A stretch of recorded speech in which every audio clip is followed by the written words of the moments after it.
Aujourd'hui, je vais vous raconter l'histoire de Saïd. Saïd est un père de famille qui travaille aussi comme plombier.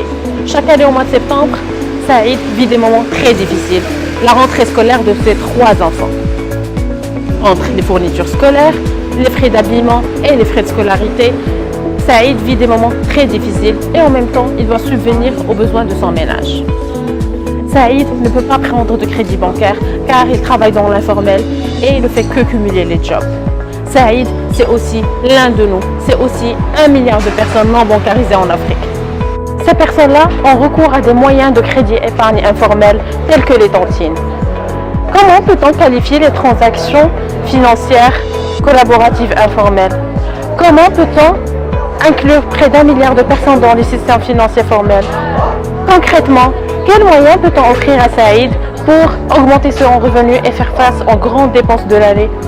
Nous avons conçu Siwa, l'application mobile de sécurisation et de gestion de tontines, ou ce qu'on appelle les systèmes rotatifs de crédit épargne, inspiré des DART, un concept qui existe depuis bien longtemps.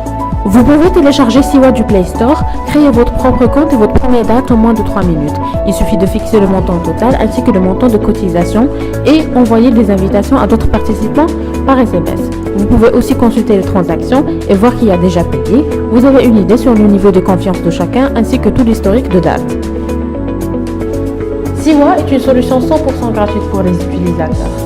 Notre business model repose sur 2 sources de revenus principales. La première, c'est la préqualification des utilisateurs pour les institutions financières. Et la deuxième, c'est la génération de leads pour les distributeurs de biens de grande consommation. Siwa, c'est aussi une équipe d'experts de compétences diversifiées qui travaillent ensemble pour favoriser l'inclusion financière.